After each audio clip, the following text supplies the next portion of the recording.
Oi, meu nome é Vitor, enfermeiro e mestre em saúde coletiva.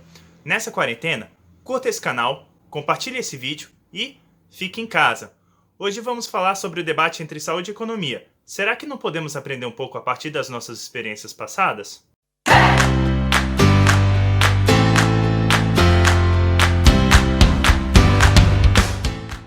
No dia 7 de maio, o presidente da República, Jair Bolsonaro, foi citado no editorial da revista Lancet, sendo especulado como a maior ameaça à resposta ao Covid-19 aqui no Brasil. É de conhecimento público que o presidente tem criticado medidas de isolamento e defendido que a economia não pode parar, além de dar péssimos exemplos de empatia humana. Esse debate entre economia e saúde é mais antigo que a pandemia, embora agora ele ganhe uma publicidade maior. Podemos citar, por exemplo, a Emenda Constitucional 95, que fala sobre o teto de gastos na saúde, além de outros trabalhos publicados que falam das políticas de austeridade impactando na demanda do serviço de saúde e na sua qualidade. Quando falamos sobre a pandemia do Covid-19, tivemos alguns países se antecipando e adotando medidas restritivas bem cedo. Outros países adotaram outras alternativas, sob a justificativa de que a economia não poderia parar. Afinal, nesse cenário pandêmico, o isolamento é uma opção ruim para a economia? Para responder a essa pergunta, voltamos à gripe espanhola, ou gripe de 1918, que até hoje é considerada uma das pandemias mais mortais na história da humanidade. A Social Science Research Network publicou um artigo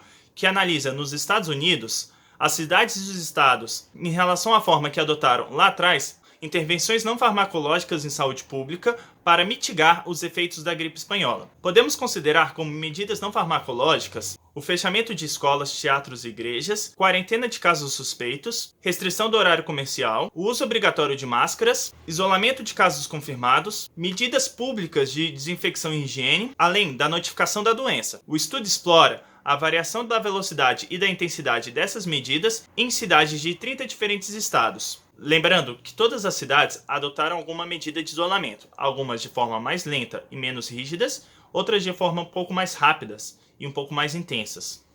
Embora o espalhamento da gripe tenha sido arbitrário, foi constatado que a doença chegou primeiro no leste para depois se disseminar para o oeste. Isso deu tempo para os estados do oeste se prepararem e implementarem as medidas restritivas mais cedo. É importante ressaltar que as cidades de mais morte tinham mais trabalhadores envolvidos no setor da manufatura e menos trabalhadores envolvidos na agricultura. Ambientes urbanos possuem maior densidade populacional e propiciam maior velocidade de propagação do vírus. É preciso lembrar que, a princípio, a gripe espanhola é mais letal que o Covid-19, especialmente em populações economicamente ativas, que se concentram nesses ambientes, e que a evolução do vírus provavelmente ocorreu em meio à Primeira Guerra Mundial. E aqui eu quero comentar em cima. Acabamos de falar das variáveis de pessoa, lugar e tempo da epidemiologia descritiva influenciando na distribuição dos agravos. O artigo coloca que, em caso de pandemia, a interrupção da atividade econômica é inevitável. Jornais da época relataram a queda de muitos setores ligados à economia, como a mineração de carvão e cobre, a construção naval, produção têxtil, comércio varejista e entretenimento. Na pandemia de 1918, não havia resposta coordenada por um governo federal, então cada estado era responsável pelas suas ações e decisões. Algo muito semelhante com o que tem acontecido com os Estados Unidos e com o Brasil em tempos atuais. O artigo conclui que as cidades que implementaram de forma mais rápida e mais intensa as medidas não farmacológicas de saúde pública não experimentaram as piores crises econômicas.